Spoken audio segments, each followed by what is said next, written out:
Hi, hello everyone. Welcome back to the Lobby, GameSpot's weekly video game hangout here in San Francisco, California, every Wednesday, 11 a.m. Pacific. I'm Mike Mahardy, here with Pete Brown.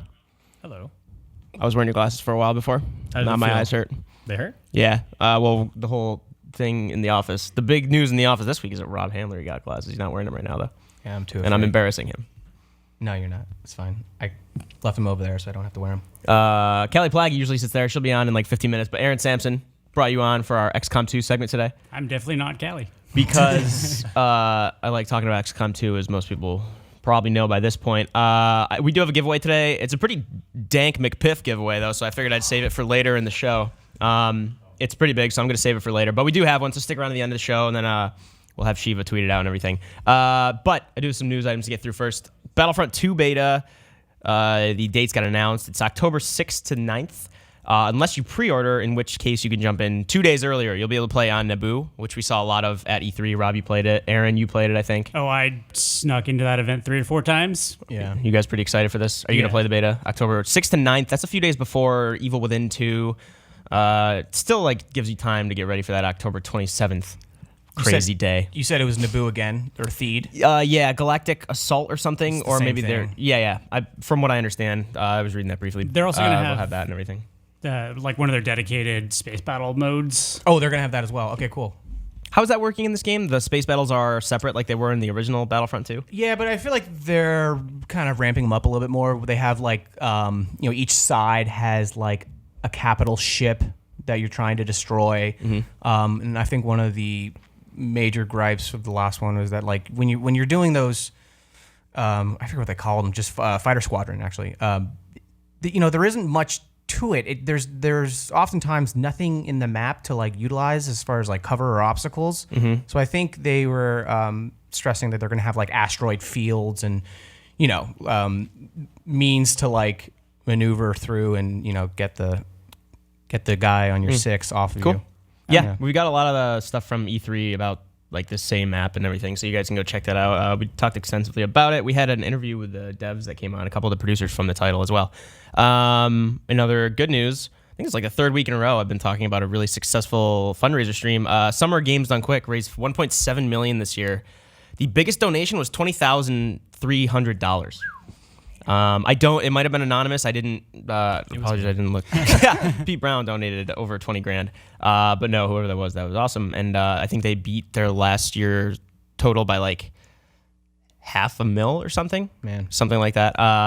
Yeah. So good news. After that Destiny, the Guardian stream that happened recently also raised a ton of money. So good on them. Spider-Man Homecoming, which I still have not seen, and I really want to. But it got 117 million opening weekend over here, or is that which is still behind Spider-Man 3, which apparently did 170, if I'm remembering that correctly. Dang. Yeah, so that's doing pretty well. It's Tom Holland's first standalone movie. He made the, I think it's known by now. It's not a spoiler. He was in Civil War briefly, Captain America, Civil War. He stole the show on that one. Yeah, he was good. I really want to see this. It's a shame that it didn't make as much as Spider-Man 3, which is the worst movie ever made. 2007 Spider-Man 3 made 151 million. So it's been doing really well. But yeah, that 117 was just in the US. it was really great. I really liked this movie. Oh, you did see it? Shit. Yeah, I'm sorry. Yeah. You liked it? I very much did. I think it's definitely the best Spider-Man. Cool. As far as the other ones go. So, what, 5 other ones, I guess? 3 Tobey Maguires, 2 Andrew Garfields, yeah. Live action, at least, in the last years. I was laughing. Like, the humor was, like, top-notch. There was a really good episode of Laser Time. There's a podcast I want to mention real quick where Henry Gilbert broke down sort of the long road of getting Spider-Man to film and how Marvel sort of mishandled a lot of its properties back when it was going through like these like waves of bankruptcy and stuff. Really, really interesting stuff. Like Spider-Man got passed around for like almost nothing and was squandered left and right. Mm-hmm. Super interesting. Cool. I think people should look at that. Yeah. And awesome. So what, they had to sell it to Sony or something like that? Is that? Yes, sort of. Yeah. And James Bond was even part of the bartering for Spider-Man Wow. in a weird way. Yeah. Cool. It's worth a listen. And I guess Michael Keaton played a really good Vulture. Am I mixing that up? Nope. That's the right. second time he's played a Birdman in like, 5 years so. or something? I didn't realize that. He was good. Cool. So, I mean, that's good news. I like a lot of people, I'm kind of burnt out on Marvel movies, or I mean superhero movies in general. So I'm looking forward to seeing that. We are going to talk sort of more video game related than that. We are going to talk about the Castlevania Netflix series, like whatever mini series, whatever it is, in a little bit. We're going to get to XCOM 2. Going to get to what else we're doing today? Final Fantasy XII, the Zodiac Age released yesterday, the remaster, which everybody was clamoring about. Splatoon 2 single player.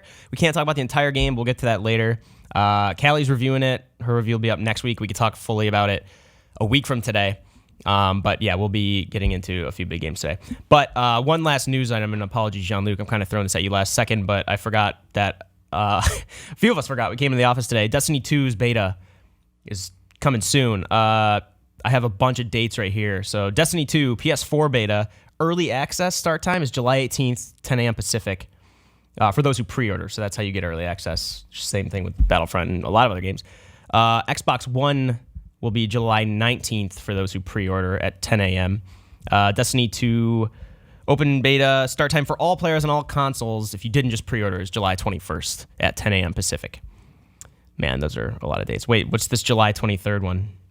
Oh, it ends on July 23rd. And then what, the last Sunday you get like an hour in the social space so they could stress test it? Yeah, you can go walk around the farm, talk to some of the new people, play some soccer.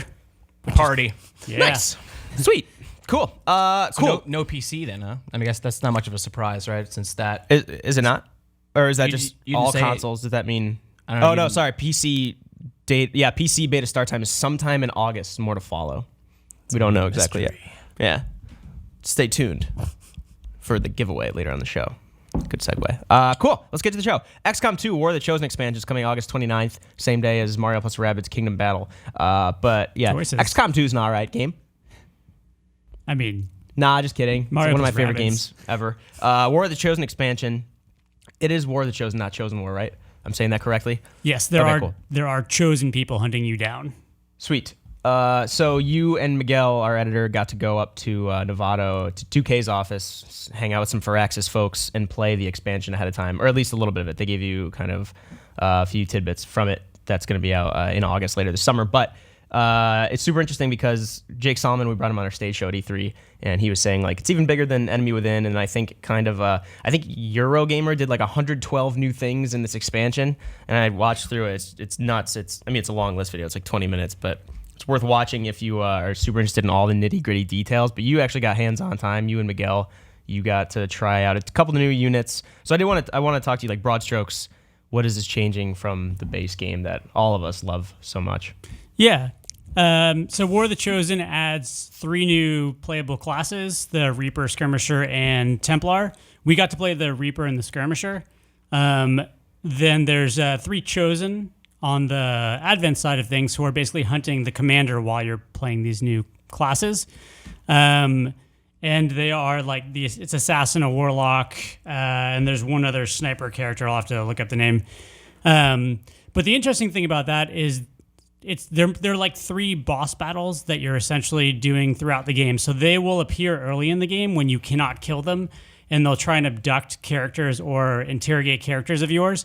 And then you'll fight them, they'll disappear, and they'll grow in strength over time. So they're actually growing as your characters are growing. And your motivation is actually if you kill these chosen characters, you get their weapons, which is really cool. I know there was previous XCOM DLC where you would fight like a king snake or like a giant behemoth. Alien Hunters DLC? Yeah. Alien Hunters. But I don't believe you got to keep anything out of that experience. Not that I remember. It was more of a kind of just side bounty experience, money kind of quest, yeah. And so these multi-stage boss battles will actually net you really high-level epic weapons when you finish them. It's super Big interesting. risk, though, right? Yeah. Yeah, well, yeah, because and then they were saying like they'll start. Apparently, they were like Miguel talked to them and they said they'll start adapting to how you play. I think it was man. was it the assassin? She has like a sniper rifle, but she can also get up close, kind of like almost like a ranger with a sniper rifle. But she will start adapting to how you play. And Jake Solomon was saying it's super inspired by the Nemesis system from Shadow of Mordor because he thought, you're getting into the like your headcanon with your own characters, but now this kind of grants that that kind of rivalry with the enemy more because you're actually getting to know these enemies. Did you get a sense of that at all? I mean, you only played for a couple hours, right? Yeah, they did like XCOM in general does a fantastic job of making you really care about characters just through like little bits of dialogue and short cutscenes in a way that I think a lot of other games miss. So we saw the assassin, and when they introduced her, she has a sister, the hunter, who like they hate each other. Actually, like all of the Chosen kind of don't really like each other. You could see how the Advent probably built them through like adversarial competition. So like you get a sense of who these people are right away. The Warlock is a zealot. He's like super sipping the Kool-Aid, and he doesn't like the fact that the two Chosen sisters are fighting each other all the time. He just wants to get down to business. On the XCOM side, the Reaper and the Skirmisher also don't trust each other. Like the Skirmisher. That's the Skirmisher right there, stuck in the doorway. Whose gameplay is this? Totally. It's not mine. No, I'm just messing. But that's the Skirmisher. Yeah, I do want to talk about those units as well. And then I want to get into the bond system, which seems pretty cool. This is the Lost right here, these zombies which are being introduced. I'm sorry, I'm jumping the gun. I'm excited about this. So the Reaper and the Skirmisher, they've showed off trailers for on their YouTube channel, which I think we posted on our site as well. And then they've also shown the Assassin and the Warlock enemies, kind of showing them all before we get to August 29th. The Skirmisher right here is the one I'm pretty interested in because it seems like a kind of one-person squad almost rolled into a one soldier. Yeah, I think his high-level game is to basically like generate turns, repeated turns. At the low level, what we saw was his base loadout, which like his more unique ability, although it's a little bit like I think the spider suit from XCOM. He has a grappling hook that can hook him 2 places, but he can also grab enemies and pull them towards him, which is kind of a big deal because if you're being mind controlled by a sectoid and you need to get the sectoid into your team, like into your group, so you can kill it, or like some enemies you just want to pull out of position to screw with their ability to mess with your team. Although you have to be careful in usual XCOM fashion, learning through trial and error. I pulled in an Inferno unit and then shot it, and it blew up in my character's face and killed him instantly. Well, saying like you didn't shoot it, you Wolverine clawed it, right? And then it blew up. Yeah, that was pretty funny to watch. Oh, damn. But yeah, that's that emergent kind of stuff that you might not expect unless you play for a while. The interesting thing is, again, like XCOM does great storytelling, the Inferno unit isn't there for no reason. They're there to deal with the Lost, which are the zombies. So the zombies will attack anybody in the game.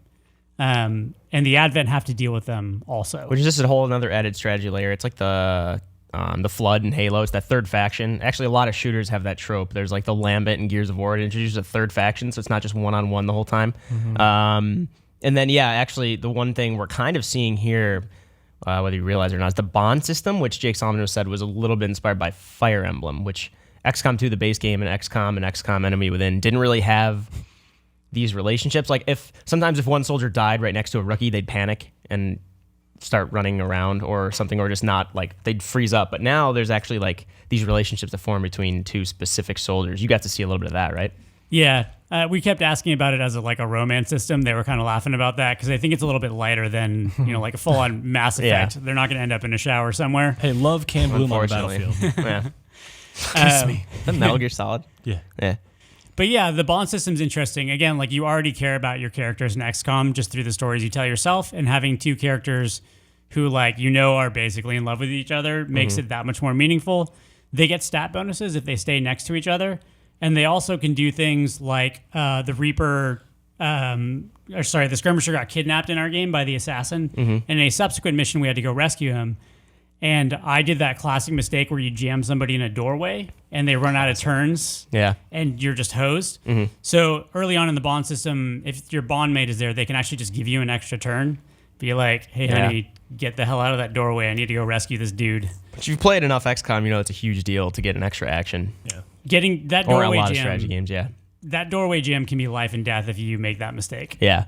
And then also the converse side of it, if one of them dies, the other can react really negatively on the battlefield. That's what I was going to ask, if there's a big detriment like to losing one of those. Yeah, characters through, I think, their bondmate being killed, or even your regular soldiers now through losing multiple rounds, can start to accumulate negative traits like new negative traits that aren't generated when they're first there. They just fart a lot. Yeah, flatulence in Just reminds me of Emotional confined flatulence. You said they can go like berserk, right? Or did Miguel say he heard that or something? Berserk, like they don't obey orders or Yeah. something. They Yeah, just kind of like, like run off. They just brute get force pissed off. attack. or like maybe do React a by- last stand kind of. Yeah. My life isn't worth it But anymore. also, but I'm wondering, like, if you get severely injured in a mission, you get a few days downtime for, like healing and R on the Avenger. I'm wondering if that would happen too. I imagine they wouldn't just bounce back right after the mission. Yeah, so I think there's more downtime for soldiers who lose a couple of missions. Countering that, there's a new sort of bonus system with the new factions. It was just done in the menus, but you get to, depending on the new factions, you get to pick some bonuses that sort of counteract some of that and also counteract the like negative mystery events that the Advent throw at you on like every month as well. Right. So there's a couple new systems in like that in the game that make it a little bit more challenging. But I think in general, XCOM 2 was designed to be tougher with a longer tail for like higher level players. Yeah. I mean, I played a lot of Enemy Within and Enemy Unknown, but I still started on Rookie in this game just because it was pretty tough. There are a lot of parts, like if it's your first time playing, you're expected to die for the most part, but I've got a friend who beat Iron Man Impossible on the first game, which is the most, I mean, it's like a misnomer because obviously it's not impossible, but I'm curious to see how this will shape the difficulty, but I'm really looking forward to this. Do you have any last thoughts on the expansion, which comes out later this summer, before we kick you off? I'm honestly envious of anybody who maybe didn't play a lot of XCOM 2 and is coming back now with all of the DLC and the expansions.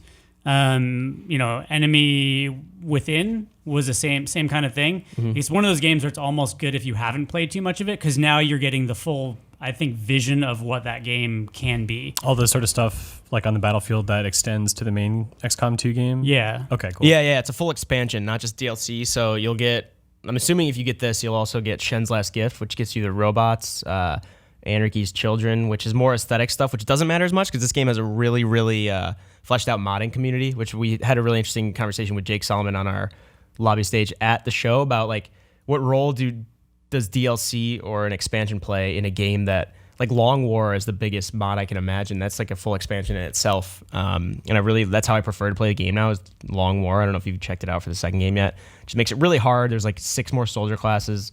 You have to micromanage every little thing down to their like specific weapon attachments and I don't know, everything. But it's interesting that this is kind of like Enemy Within, but it's even bigger because it's, revamping the base game. So I imagine they might do like an actual separate retail copy like they did with Enemy Within to get for PlayStation 4, Xbox One, and PC and everything. I'll probably play this on PC. But yeah, cool. That's August 29th. Again, later in the summer, same day as Mario plus Rabbids. Which, like Jake Solomon was saying, was pretty funny to watch during the Ubisoft conference, saying it was really surreal. But yeah, anyway, cool. Looking forward to it. He wasn't the one crying in that conference, though. No, that was the director. Was he Italian? The Italian dude? Or it was in Milan or You're something? putting me on the spot. I don't remember. Sorry. Cool. Aaron, thanks so much for coming on. And are we going to have like some other video about this expansion, like a list, like an easier digestible thing to watch? We're putting up two gameplay clips today. One's going to be a cutscene of The Chosen, and one's going to be the zombies. So you guys can see we showed some of that here. And then we'll work on maybe a good list video for you guys of how that game feels and sort of what changes are coming to it. Sweet. Thank you so much, Aaron. Cool. Talk to you later. Callie out. Yeah. Oh, man. We're going to bring the real Callie Plaggy on. I watched Castlevania last night. Finally, I guess. Yeah. It's been out a week. Yeah. You've been telling me you liked it. I liked it, but it's a real roller coaster. I don't like it. It kind of sucks. Yeah, if it you, does. If you really like examine it and want to be analytical about it, it sucks. But I don't it's like fun. most anime. But it's fun to watch. Yeah. You're trying to rile us up. I'm trying to rile Callie up, just getting energy into this thing. Callie Plaggy, what's up? Hi, I'm here. You've It's been me playing now. Splatoon 2 and whatnot. Mm-hmm. Did you watch Castlevania? I did. I figured you would because you're our anime expert. So that's the question. For people who haven't watched it yet, Castlevania is like 23-minute episodes. Yes. Precisely. Yeah, and I watched it last night. I got bored. Like, Really? Wait, what? Yeah. That was No, boring to you? I'm gonna Yeah. be honest. I haven't watched the 4th episode because I got bored. The 4th episode, the 4th episode was the one I wasn't bored during, I would say. Well, I'm gonna watch it, but last night I was watching it and then I was like, I should clean my room. And after the 3rd episode, I just stopped watching and I got up and cleaned my room. I was doing laundry watching two of them. I immediately, like, the art style itself threw me off. It's so stiff and... Yeah, the animation sucks. and I couldn't, like, just literally the act of looking at it was kind of arduous for me. Yeah, that's Well, granted, my TV was like facing the other way, so I had to like put a mirror on it. No, I'm just kidding. But it really does have moments though. I do- It had that moments. that are striking For in sure. terms of Yeah. just composition and stuff. Also, Thank you. Yeah, composition was what I was gonna say. Like, yes, you're right on the stiff animation, but like some of the just like visuals are just like pretty engaging, at least for me. Like, while we're looking at it now, I just want to say I love this intro. Like I think the intro is really stunning. But the quality is inconsistent with the animation. throughout. Jace Mendonca on the YouTube chat said, "Boring? Are you effing serious?" Yeah, I was pretty boring Yeah. during the show. Because me and Rob were talking, and I think one of the strengths of the show is the pacing of it all. Like, it does in 4 episodes. They accomplish quite a bit. Like if you really take stock of it all, it's I don't know. I'm surprised to hear you guys are bored. yeah, like it moved around quick enough where I wasn't bored as far as like scenes go. You know what I mean? Like Yeah. like scenes moved fairly quickly to me at least, Yeah. where they kept me engaged. Like, yeah, I don't want to spoil anything actually, but Yeah, there's one moment. There's not much to spoil. In this show. No. That's just it. It's pretty devoid of like really interesting story things. It borrows a lot from Castlevania 3, and that is the basis for the show. And it basically is just building up to reveal a character, which isn't a secret. He's in the intro. So, I know. well, so there's really nothing. In its and if you played defense, the games, you know. If you didn't play the games, I don't think they don't mention his name in the intro either. No, but he's that one prominent character that you don't see up until that point. Yeah. Sure. Castlevania 3 was the first one where Trevor Belmont was the playable character, right? Victor was. No. Trevor is from a different timeline. Well, not different timeline. Is Curse of Dracula Castlevania 3? Curse of Darkness? Curse No. of Darkness? No, he. If I'm correct, Trevor was in Mirror of Fate. I think that was his first game. Oh, no. His first one was Lords of Shadow. He was the all 3 of those, the Lords of Shadow games was Trevor Belmont, wasn't it?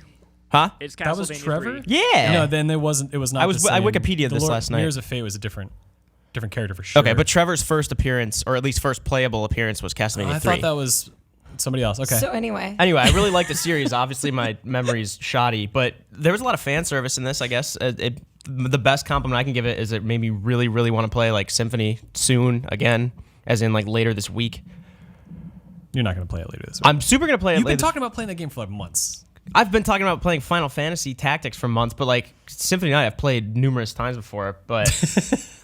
Okay, Anyway, I think so. Just to go back on the point where I got bored at the end of the 3rd episode because I was like, I think the reason is because it's only 4 episodes, and I was like, I kind of want them to make more. It almost feels like this was a test, and they were like, all right, let's see if people don't hate it. And I don't hate it. Like, I want to be clear. Like, there's a lot I like about it. I think the gore is actually super cool. You don't see that in a lot of animation. It's insane. This is mild right here. Timed that so well. Yeah.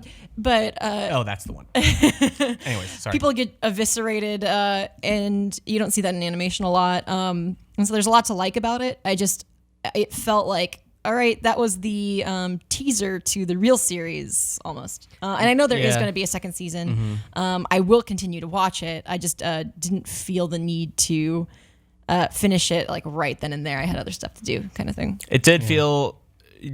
Have they mentioned like when it might release the second series? Is it going to be a while? Because I mean, if they give it the normal year that they give series, I'm gonna completely forget about everything that happened in this. I'm pretty sure they said 2018, but I think Callie's point makes sense. Like, they're probably producing it right now. I'm sure they had a story and script ready to go. They've probably even had it's a VO pilot. recorded. It's a pilot season. So many of these shows are like that, right? Like, Yeah. I mean, you even think about Stranger Things. Like, I think didn't that pilot or show premise get passed around from like studio to studio before it finally landed at Netflix? I think those guys had a tough time, and I don't know. They probably said, "Yeah, give us 8 episodes, and we'll see." I'm wondering how much of my initial excitement for this was just because so many video game adaptations are really shitty. But I don't know. Like I said, it makes me want to play Castlevania, but I just thought it was kind of dumb. It is dumb. But not in like a not in a good dumb way. I actually thought it was like, I don't know, like I felt like it was written by Warren Ellis, who has done really good graphic novels or comic books, right? Both. I'm not familiar with him necessarily. But I mean, it just felt like so many. I was watching. I was like, why did they just cut away from that scene right now? And I'm not even in like a really like overly critical cinematography kind of aspect. Just I really felt like every time it got interesting, they went to do something else. On that point, there's one cut in the third episode that reminded me so much of Avatar: The Last Airbender because it was just like this comedic beat, and I loved it. Like there's stuff like that I really like. I think it's good dumb when it is dumb. I think like the bantery quips are like I like that part of the show. Like that bar scene. The bar scene. Like I didn't get to the third episode, so I'm kind of intrigued. But yeah, like the bar scene was just so. It reminded me of like a Game of Thrones moment that was even like almost a satire on that, right? Yeah. Like this, like drunkards having like an argument. I found it talking about their balls or whatever. Yeah, it was just so dumb. I enjoyed it. Yeah, I like the voice acting a lot. Like 3 people from The Hobbit were in it. Thorin Oakenshield, I forget his name. He was the voice actor for Trevor. The dude who played Dwalin was also in it. That name strikes a chord. I think he did that. The Bunker, was he that live action? What do you call that? Like live action game that point and click. What's the name of that stuff? Her Story. That's the only one I can think of. You're talking about It's called The Bunker. Detective. Yeah. That is not the same dude, I don't think. Oh, that name sounds familiar. Either way, so Callie and Pete, the first thing that you guys brought up when we were talking about this was how a lot of people are calling it anime, but is that just at a glance? That's what some people are saying for being like vaguely reminiscent of some Japanese cartoons. Yeah. Mm-hmm. I wouldn't consider it anime. I think that's a nebulous term in and of itself. And Yeah. of course, it is short for animation. So, like, you're going to run into weird ambiguities of what the definition of anime is. I mean, it's literally the Japanese word for animation. Yeah. You know, and like there was even Hideki Naganuma, I believe, an old Sega composer, was like, wait, this cartoon isn't anime? Like, he was confused because to him, it's like anything that's a cartoon is anime. Is anime because it's animated. Right. So there's no right answer here. It's just. Yeah. But, like, as far as I think it's something that like seems like anime to, I guess, somebody who doesn't watch a lot of anime, but it's really hard to describe. I feel like you have to have this body of knowledge of different kinds of animation to be able to discern. Yeah. Because there's really no one set definition. Like some people define anime as things that were made by Japanese studios, and that is difficult in its own way, because like Avatar: The Last Airbender wouldn't call it anime, but Japanese animation studios did work on the animation. It's the same thing with JRPG. It's this silly way that we categorize, and this is only related to Japan, their media as we consume it, right? We're not talking about like Ukrainian animation differently or Ukrainian RPGs differently. Right. For some reason, people who love media and entertainment love to do this to Japanese things. Yeah. It's meaningless. But also, this is not anime. The people had been asking. We do have a couple questions actually on Twitter. But Grant Wilson, he was wondering, will the popularity of the Netflix series bring about a new game, perhaps on the Switch? Will they ever revisit Lords of Shadow? Well, first of all, Mercury Steam, who did the Lords of Shadow, Mirror of Fate, they're doing Samus Returns, which is almost out, mid-September 17th or something. Yeah. I mean, they did the Lords of Shadow games and Mirror. All three of them. All three. Okay, yeah. Gotcha. By the way, Trevor Belmont was the protagonist of Castlevania 3. We already established that. I just wanted you to know that I was right about an older game. I can't wait to argue with you after the show. Oh, what's to argue? He was the protagonist. No, there's something else. Okay. What? All right. So anyway, do you think there'll be another Castlevania game after this? Like, does this bode well for the series in general, for the franchise? If people want to play a new Castlevania game, play Bloodstained Ritual of the Night. That's Koji Igarashi's game. What people think of, most people... Who is the creator of Castlevania for those? No, he's not the creator of Castlevania. He's not? But he did Symphony Night, right? Yeah. He also but did he's not the creator. help write the series. But for those who don't know who Igarashi is, the TV series. What's his involvement with it?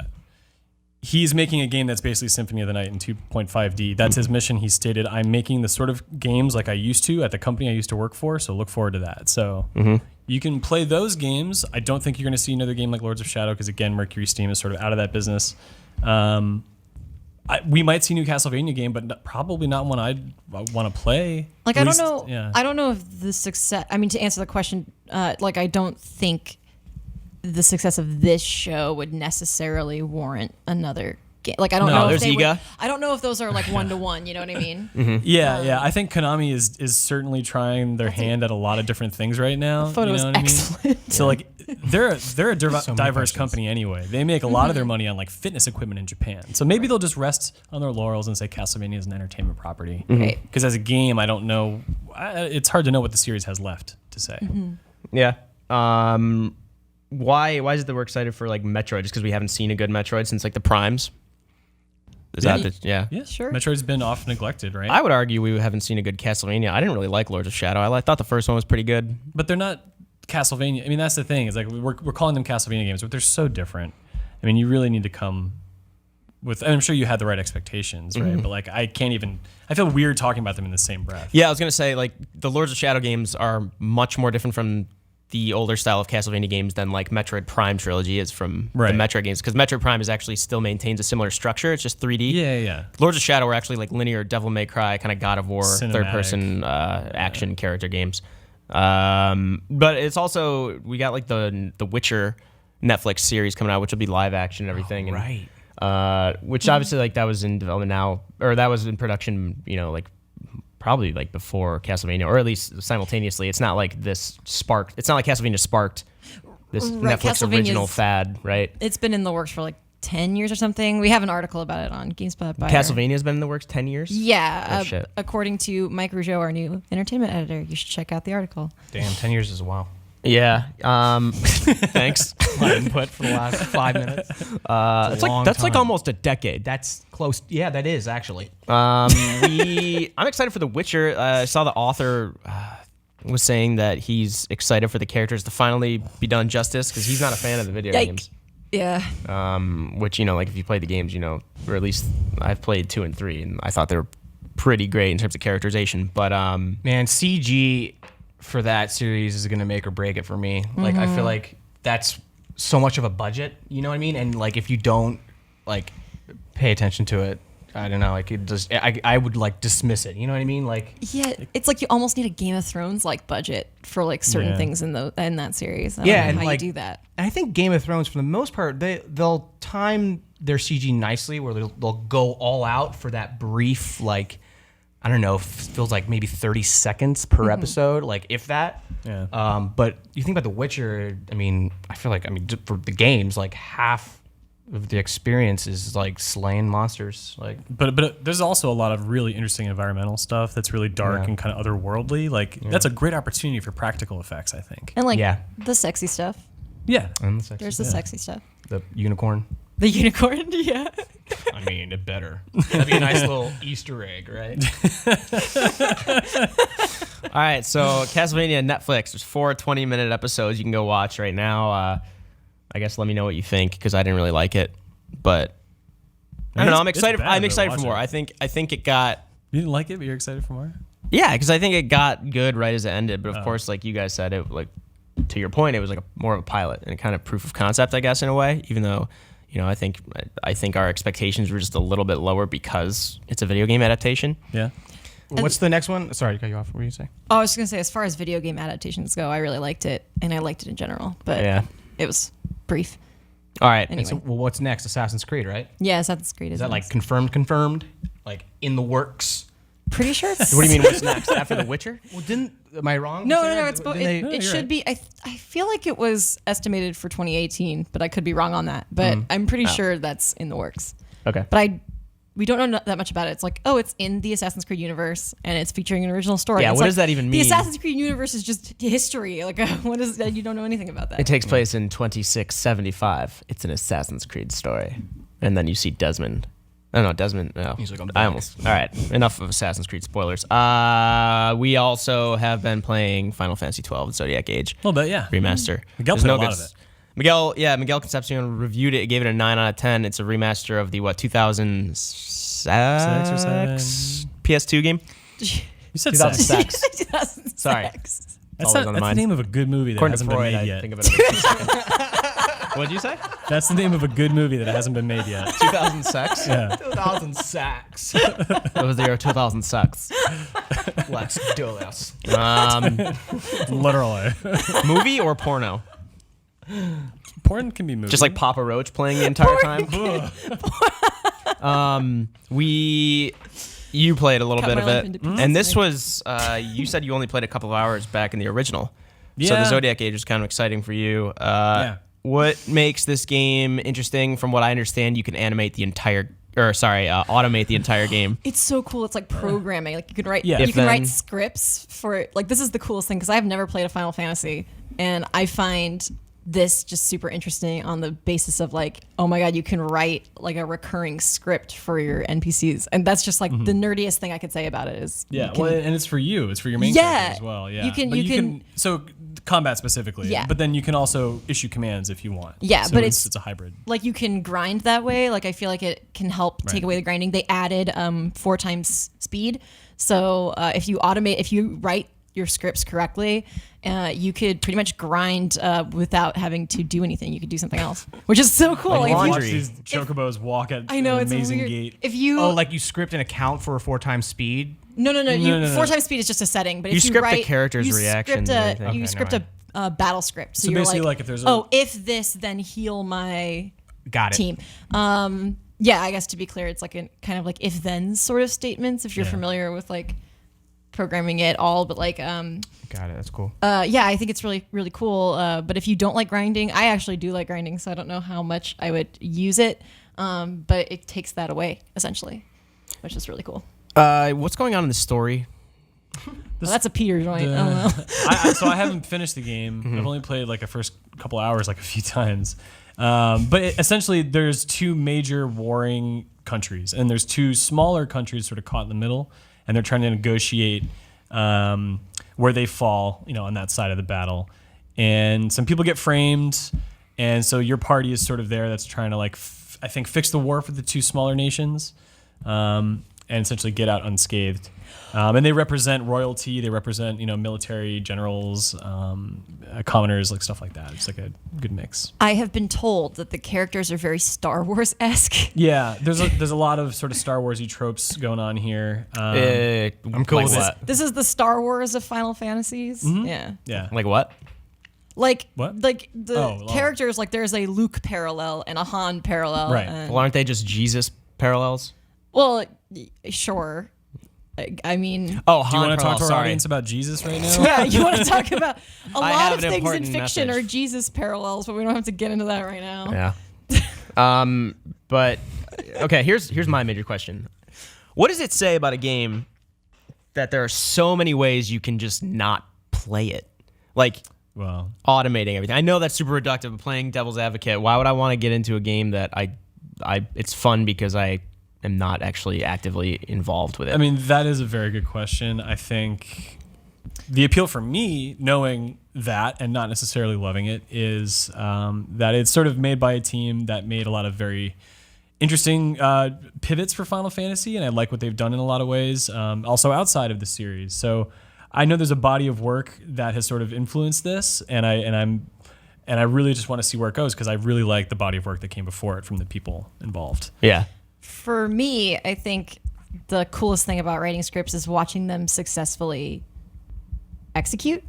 So like even if I don't have my hands on the controller, like knowing that I wrote the right combination of scripts is really satisfying to me. But I feel like that is a weird mindset that not a lot of people would have. I just really liked the computer science that I did study, so I'm excited that I like can apply it to my actual job instead of forgetting about it. I don't know. By the sound of like talking to Miguel, the game will introduce like really unforeseen difficult enemies that will force you to rethink how you are setting up your party and what they can do in combat. So it's it's one of those things that sounds like you have to constantly manage and rethink. It's not like you find one solution that's good and just sort of Right. rest on that for a while. Right. There's also classes involved with characters, so you have to mix those different skill sets as well. Some of the traditional like Final Fantasy jobs are here, right? Like So White traditional Mage. and some untraditional. Yeah. What have you seen any interesting ones yet? No, so I really haven't played that much. And one of the things Right. about this game is that it takes hours to sort of get to the whole. Well, you unlock a job pretty early, but it takes hours to get to the point where you're actually seeing what those jobs can do, and dozens of hours before you can get a second job and really start to, create multi-purpose characters. How long is this game typically? 100 hours. Yeah. I just played. Side note. I'm almost done with Persona 5, and I know it for a fact this time. I think I'm right before the final boss. I'm just clearing up some stuff in Mementos. But yeah, I'm interested. Like, are there any? Is there any major changes we haven't covered that this does to the original game? One of the things that it has is this thing called the license board, which is another sort of like odd design decision that people are still kind of trying to grapple with, where you move along this like checkerboard with these squares that touch each other, and you unlock the ability to equip certain pieces of equipment or use certain abilities. It's a like, you can't just go, like, for example, get an item and automatically use it. You have to like get to that place on the board for your character. Okay. In the original game, everyone sort of shared a very similar board, so you would end up making characters that were pretty similar. But in this game, the boards are different, and the way that they're shared is different. So you end up being forced to actually make characters that are kind of distinct from one another. But apparently that is also optional. You can go back to the old system if you want to. I think Miguel was telling me that. Yeah, from my understanding, it adds things that were in a Japanese-only special edition of the original game. The international version. Yeah, the international version. So for anybody who played the U.S. version, it's going to have those features that you didn't have the first time around, which is also cool. Like, if you're a really big Final Fantasy fan, or if you're a really big fan of the game, like, getting to check out the definitive version that we didn't get originally is kind of cool, too. Was this the Final Fantasy game where the main creative director left halfway through and someone else had to come on and fill in for him? Sort of. I mean, so yeah, Yasumi Matsuno was the guy behind Final Fantasy Tactics, Vagrant Story, Ogre Battle, Tactics Ogre, a lot of good shit. He left partway through development due to health reasons, which in Japan can mean a lot of different things. No one really knows what the deal was. And then apparently the vision for the game remained the same. I think it was a recent interview Jeremy Parrish did where he was speaking to the guy who kind of took over the reins. Of course, Hironobu Sakaguchi was involved in this game as well, so it was always sort of being watched over by the old Final Fantasy hands. Yeah. But yeah, there was some turmoil in development. It was delayed for a while, and it's one of those things that I think has, I don't want to say tainted, but has colored Matsuno's reputation in a way, because he made a lot of really interesting small games, and then was given a huge, you're making a mainline Final Fantasy. And he couldn't do it, and he hasn't really had a major project that's caught fire since, which is a bit unfortunate. Interesting. I have the game. I just bought it yesterday. I would like to get to it. I want to, and maybe I will like it in this time and place because of the automated stuff. Maybe that'll actually appeal to me because I just got through a 100-hour RPG. But yeah, looking forward to checking it out. Fast forward 4 times, that'll cut down so much. You could be playing Zelda on the Switch while this is happening. Just kill 2 birds with one. I don't know, that fast forward stuff. I know that it makes sense as far as someone replaying the game, definitely, but there's something. It looks so weird. Seeing Miguel at his desk, I'm obviously not going to be. First time I saw it, he's just sitting there, and it's just the funniest thing to watch. It's like, what is this? Obviously, to be fair, I'm not going to be as invested in what's happening on his screen because I didn't do all the if-then sequencing and everything. He's going to be knowing what's going on and have a better understanding and getting more out of it. But it does seem a little bit weird when I see it going by. It's very funny to watch him with the controller, the DualShock, just on his desk. He's typing something. Occasionally he'll press X and but yeah, like you said, I mean, he knows what's going on better than the rest of us do. But I think the Chocobo running in 4 times speed is ridiculous. Yeah. The most I played of any Final Fantasy still is 2 hours of 15. I don't know if 12.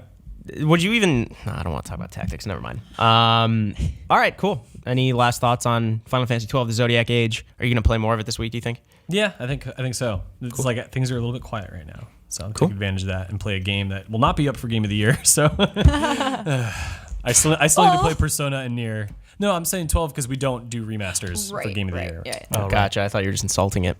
Nope. I was you seemed semi-positive about it. Cool. Callie, Pete, Rob, actually, you've all played a little bit of Splatoon 2. Callie, you played a lot. Pete played a decent amount. We can't talk about the entire game today. Apologies. The review will be up Tuesday, July 18th. but we can talk about the single player in this here sequel from Nintendo. Callie, initial thoughts about single player. We can only talk up to like the third world or something. A little over half. Yeah. So Okay. yeah. So I played a decent amount of the original Splatoon. I think in that game, single player. I mean, it was a little kind of tacked on last minute. Not last minute, but it didn't feel as complete as this does. It feels like a really great introduction to the mechanics. Lots of smart level design that makes good use of weapons and Splatoon's unique movement. And I think one of the coolest things about Splatoon as a shooter is the movement. And so I really, really liked that they took the time to really implement that. And you can use all the different weapons in single player as opposed to the first game where it was just the splatter shot. So a good opportunity to use, like the bucket against moving targets instead of just practicing at the store as you would in the original Splatoon. So I really enjoy it. It's really fun. The collectibles are smart. There's a lot to like about it. Yeah, I mean, like I didn't even play much of the first game, but watching the single player, it looks appealing. Obviously, mechanically, this game is super interesting for what it does with the shooter genre. But Rob, you were saying it feels kind of like compartmentalized. Like you were wondering if, well, again, we can't talk about past the third world, but from your perspective on the first few worlds, you said it felt like they were introducing ideas before they went on to something else when it got interesting. Yeah, I felt like, I guess you'd call these stages or levels, but like here, right, it's just this kind of like, Sunset Overdrive, like just rails. And it's awesome. Sorry. And that's the thing. This is really rad. Ratchet and Clank almost too. And I wanted more of this in the respect that like you move on to another stage and it's something completely different, a new system or mechanic. And I guess what I'm hoping is that, again, I've only played like an hour and a half. I'm hoping that, eventually these levels will accumulate all these different things, right? And so you're doing a bunch of different stuff. You're hopefully utilizing or seeing a rail or seeing these different systems in play and experimenting and kind of, diversifying to your own way, like so in that hour and a half, how far have you gotten? Are you, because it's very, there's like those overworlds, right? So I just like hit up probably 6 or 7 of these levels. Okay, yeah. So levels get introduced in the second world and then in the third that are remixing the ideas that you learn. Great. Yeah. That you're discussing. Cool. Yeah, I think like I said, I think it's really, really smart. It's a great way to get you used to like the unique kinds of movement and shooting and attacking that you're going to be doing. Hopefully in multiplayer, and I'm really excited. It got me more excited for multiplayer because I feel adequately prepared. Like I feel like, I got a great introduction to different weapons. I know which weapons I like. I feel competent when I'm using them. I'm excited to try them out in a different environment and figure out more strategies with those weapons. Speaking of weapons, this like laser or like sniper rifle. Railgun. I don't know, railgun. Thank you. That's a better word. The Charger. It's awesome. Yeah. I tried out a bunch of them and I kept falling back to this thing, just thinking about it. Because you're basically creating a guaranteed lane, right? And there's so much of this game is based on being a squid or whatever. Yeah, exactly. Like it's really smart the way the level encourages you to use the weapons not just for damage, but also for you create a line of ink in front of you. You can easily get out of a tricky situation. The Charger is also really cool because they changed it up a little bit. So from the previous game, now you can hold the charge while you're under the ink for a very short period of time, which increases the threat that you pose when you're sniping. So it's really cool. Mm-hmm. For the first 3 worlds, how long? Can you talk about how long the single player campaign is likely to be once we can talk about the full thing? That's a good question. Console. Apologies if I'm butchering that. And the YouTube chat was asking. Each level is probably between 5 and 10 minutes. Yeah. It depends on how obsessed you are with getting collectibles. Like I've done I've done like 20-minute runs, like really hunting stuff down. Yeah, 5 to 10 is just sort of like running through it. Yeah, if you're just running getting through start to finish. Right, because there's I want to say decent amount of stuff to do in these kind of hub worlds, right? As far as like platforming and you said collectibles and stuff. Anyway, the first half of story, hours easily. Yeah. Absolutely. So how does it feel on the Switch? Have you guys? Well, we can talk about handheld, but how does it feel on like Rob? I saw you using the Pro controller. Yeah, but Callie, I saw you using the base. I regret not trying out the handheld. Yeah, I just used the Pro controller and it felt great. But it was the handheld is tricky. I think with like not first person, but like any kind of like aiming specific. Like you think about Zelda, like where I would always get frustrated handheld is whenever I'm aiming down a bow or anything like that, where it's like fine tuning like a crosshair. So I wonder if this, because this game is very heavily reliant on shooting and aiming, and so I wonder like if how that feels. I don't know if you have any problems with it. I don't. I normally don't really like motion controls. I think they feel really, really good in this game. So I've been playing with motion aiming on. I played it in handheld with the Pro Controller and with the the charging grip. And I like how it works. I think without it, I think the aiming can be a little clunky in Splatoon, and this is the case for the previous game as well. But like the feedback, what's it called? Like the vibration in the Joy-Cons is really good. HD Rumble. HD Rumble, thank you. That feels really good. I've noticed that in several Switch games so far. So I really appreciate that about the Switch in general. But I do think the motion, like I would suggest trying motion controls. It takes a little bit to get used to, but I also did that with Zelda with the bow. Oh, really? I used motion aiming as well. Joey was using motion. He Yeah. says Heard him he's saying all he about likes it, yeah. yeah.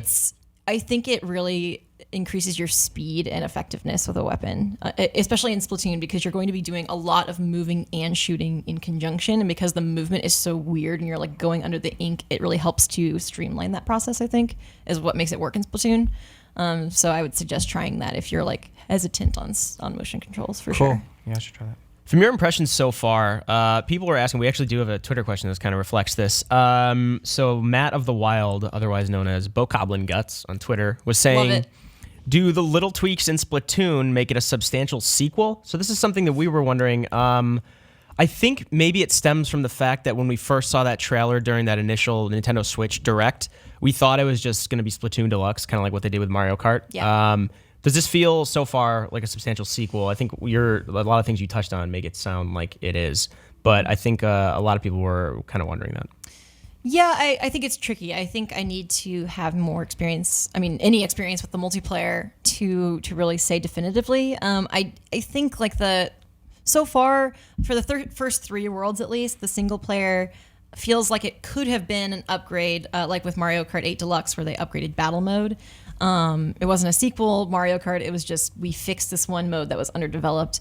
That's sort of what my first impression of multiplayer or of single player was, and since I've gotten further in it, like around the 3rd world, I started to feel like it was even more substantial than that. It does follow like I think the story is like 2 years later, if you care about Splatoon lore at all, which some people do, and Sorry to interrupt, isn't it super dark kind of, like extremely Lovecraftian? dark. It's extremely dark. Like humanity's wiped out. The Inklings are extremely racist against the Octolings.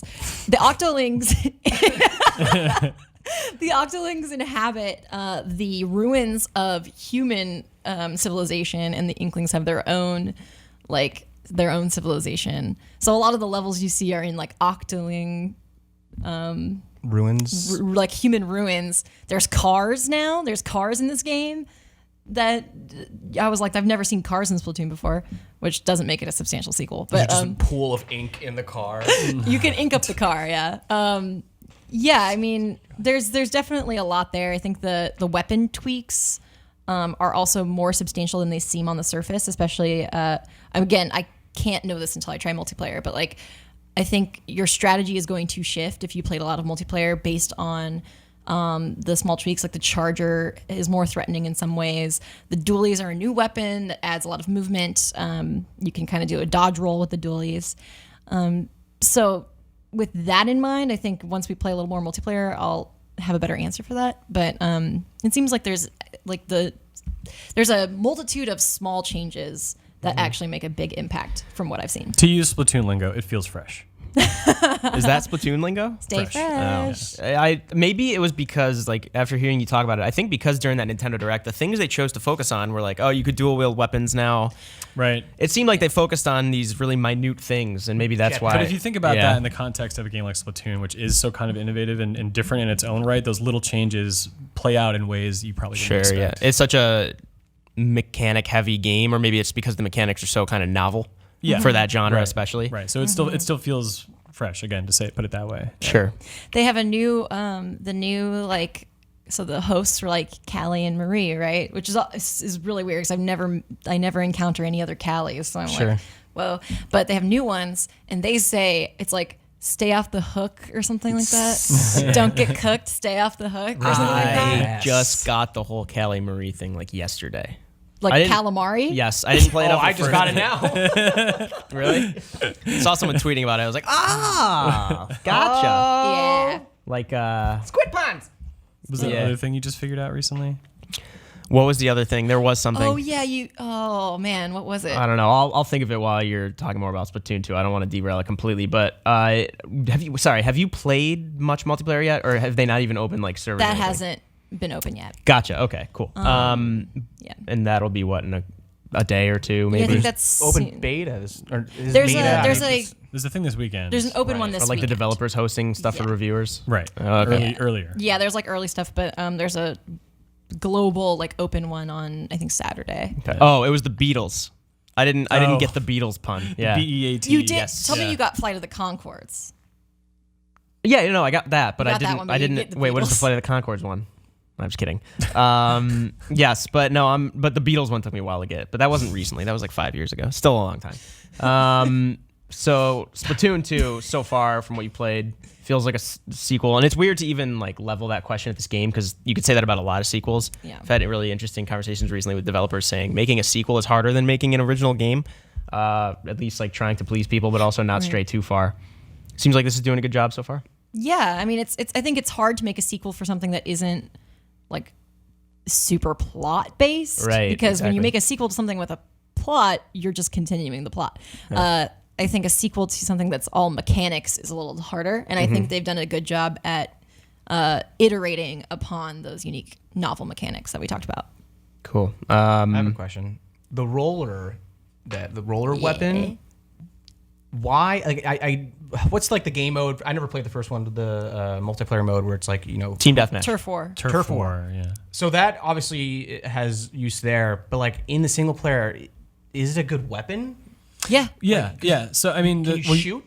You Well, can sort of like well- short. It's like a short shotgun blast, if you will. But what you were talking about making lanes with the laser weapon. I mean, that's what you do with the roller, and make your own- yeah. and you move faster as you move. Yeah, so they Oh, it does changed- ramp up, huh? Yeah. I think they kind of buffed the roller a little bit because the longer you're actually rolling on the ground creating ink, the faster you go, which is again a good escape tactic. Because the squid, when you're a kid and not a squid, you're very slow unless you have like speed up clothes or whatever, which you don't have access to in single player. But they also changed it so before it just kind of did like this wide spray when you swung it. But they changed it so if you jump and swing it, it does kind of like a vertical spray, which increases your mobility vertically. So they did upgrade it to kind of have more versatility, I think. And then you could get that speed Yeah. Yeah. by doing that move. Yeah, Like, and so much of Splatoon is, especially multiplayer, obviously, is working with a team, right? So like you will have a roller who is serving a practical purpose, not one who is trying to take people out. Yeah, your roller is probably going to be doing more of the inking in Turf War than fighting. But if you roll up on someone with a roller and you roll over them, they're basically dead. They're dead, yeah. Said roll up on someone. Did you mean to do that? Yeah. Well, also correct me if I'm wrong. There's going to be voice chat with this one now.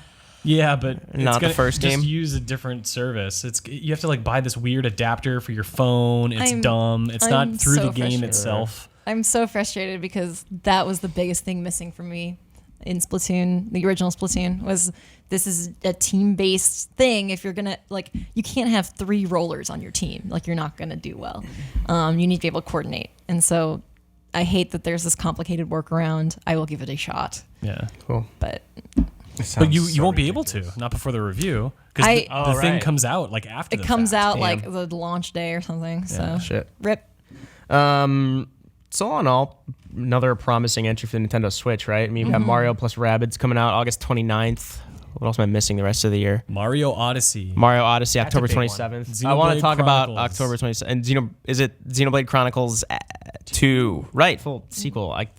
Was X the remaster? No, Remake? X was a different game. It was like let's introduce mechs. Let's take this back to what the Xeno series sort of started with. Cool. There's a lot to get excited. I think this is my 4th Switch review now. So I'm just Yeah, like- you did what, snipper clips? No, I did. No, Matt I did did that? Mario Kart, Arms, Tumbleseed, and now this. I love my Switch, and I wish I could play everything on it. And so I'm very excited that there's just tons more coming out for it. Cool. I'm excited for Splatoon 2. That comes out July 21st, next Friday, a week from Friday. Yes. Sound It's either about the right? 20th or the 21st. I'm Something like that. Yeah. Yeah. blanking. Cool. But yeah, those are our single player impressions. We have like written stuff up on the site if you want to go look at that.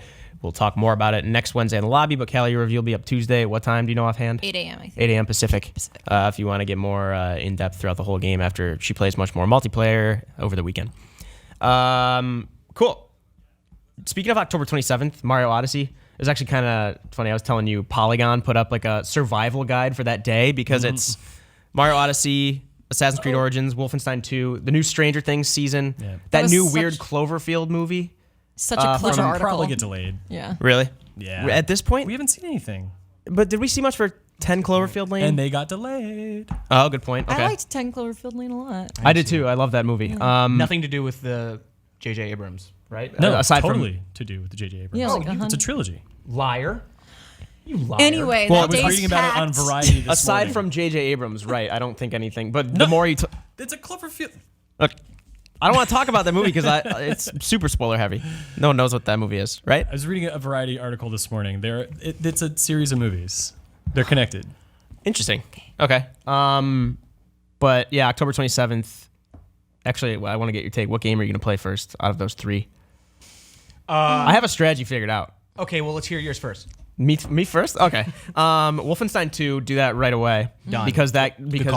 you can just plow through that. It's going to be great. I hope it's going to be great. And I like shooters, so that's my first priority. I also feel like that might be the most, because of how short it is, I might avoid spoilers if I just get through it. And then I think Assassin's Creed. It's the first time I'm excited about Assassin's Creed. And also, I think Mario Odyssey is going to be, I could play it a year after it comes out. It'll still be fantastic. It's not really going to be spoiled for me. I'm going to see a lot of it, and it's going to be just as fun. I'll play that, I think, third. Or at least like Assassin's Creed, Mario simultaneously. Mario over Assassin's Creed for me. I'm more excited for Mario, but I think Assassin's Creed just seems more, I don't know, not timely, but I don't know. Like I could go back to Mario 64 today and still have fun with it, or Mario Yeah. Galaxy and still have fun with it. I mean, you have a point that I guess that's fair. you're not going to get Mario spoiled for you the same way you would get Wolfenstein spoiled for you. yeah, What if there's Wolfenstein just for some sure. crazy cliffhanger in Mario? Peach like- kidnapped Bowser. Oh man, Peach is Bowser. how the tables have turned. Wait, why, Kelly? What's your order? I think all else equal, like if I don't have like early access via the games industry, I would do Wolfenstein first. Then based on my excitement, probably Mario. And then probably Assassin's Creed. I am excited for that game. Yeah, I do want to note that I'm coming at this as someone who has privileged enough to have access to all three of these on the same day. If I had to just buy one, because if I didn't have $180 on hand, I would get a Wolfenstein. Oh yeah, if I could only buy one, I would start Yeah. with Wolfenstein for the same reasons. I mean, there's gonna be story spoilers really quickly. Yeah. I love shooters. I am a little bit of a fangirl for like classic id software, Yeah. Bethesda stuff. So like that's a day one purchase for me. I'd go Mario. Yeah, dude. That game is I fun. I want to sit next to you. We'll chat. That game is You fun. take one Joy-Con, I take the other. That's the only demo I had, aside from like our stage stuff. That's the only demo I had at E3. I made sure to go down there. Yeah, It's yeah, I saw fun. that. It's fun. But like I could play that the week after. Like I could beat Wolfenstein and then play that, and still it would be as fantastic. If I mean, like this is assuming it's going to be good, but it would be as good Maybe as it's day one. Maybe it's because I'm like the least curious about that because I already kind of feel like I get like the New- basics of it, and I'm curious to see how it unfolds throughout a whole game and how those sandbox levels will function. But I'm more curious about Assassin's Creed and Wolfenstein 2. Yeah, but I think Wolfenstein, I still feel like you know what you're getting into. Like Mario was just so freaking bizarre, and there was also something so awesome about like doing a long jump and a triple jump. Like having been obsessed with 64 growing up, like man, it's They such a maintain cool. those controls. For since me, 64. it's like think about Zelda. Think how I know, just taken yeah. back we were by that game. If you know, I need to stop playing Zelda as a thing. Sorry. the Yeah, guy who really oversaw that team is, you know, he wasn't like a producer or director on the game, but he oversaw the development of it. He's also overseen the development of Odyssey, and that it already has proven itself to be different and interesting enough the way Zelda did when it stood out when we played it for an hour at E3. and my expectations were nowhere near what an amazing game I got out of Zelda. So I just feel like Mario is going to be this surprising, awesome thing. I don't care about Assassin's Creed, unfortunately, but Wolfenstein I want to play. But yeah, I can sort of see what's coming in a sense, and I don't care about the story. Maybe for me, it's the art, it's the spectacle, it's the action. Mario is just like Old what are school they shooter gonna do? mechanics, kind of. Yeah. Yeah. Just like the little bit we were playing, where like, remember like, I think I was playing what was the name of that? Not the New Donk City, but whatever. The desert one? The the desert ice, one. yeah. If you like go underneath and there's like that like Sphinx dog that you could like ride. Oh yeah, you The could. What's his Laxi. name? The Laxi, right? Or yeah. the Jaxi. Jaxi. Yeah. That was a very obscure surprise, like how you got to it, and it was this real fun mini game where like Yeah, there's like sandbox levels now, which is kind of messing with the structure of the traditional 3D Mario games, right? I mean, Galaxy did it with like spherical levels and also, but I'm actually looking forward to seeing how you can kind of tackle these and get collectibles in a different, like order, I guess. Yeah, I don't know. I'm looking forward to that. I guess for me, it's like I like Mario. I don't have the same attachment to Mario the way I do like Zelda. So I think that's what pushes it back for me also. Like, not that I'm not excited for that game and I liked what I played, but I just don't have the same like love for it. And that's just, I don't know. I had a Genesis, and so I don't know if it's that. Like the N64 was my first Nintendo console, so I don't know if that has anything to do with it. But yeah, Assassin's Creed is after Mario for me, though. Yeah. I am curious about that game too. It was Toast Arena Town, by the way. Toast Arena. Cool. So that's pretty much a show. People in the chat have already seen it because Shiva did tweet it out. But our giveaway this week is pretty cool. It's the Stormblood PS4 special edition for Final Fantasy XIV. Comes with a lot of stuff. It's got all right, I'm going to butcher this so bad. Xenos Yai Galvis figure. That's it. Thanks, Rob. Stormblood art book. Cloth map of Eorzea. Sure. Nailed it. Logo sticker kind of there, right in the center. And exclusive in-game items, Sildra Mount, Wind-Up Bart's Minion, and Chicken Knife.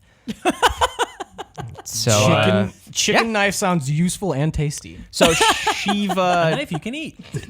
Shiva tweeted that out. So follow GameSpot on Twitter. If you don't, retweet that later on the week. I think usually around Thursday we'll pick a random winner. We'll send it to your house if you're in the U.S. Apologies to people outside of that specific territory. Cool. So that's our show.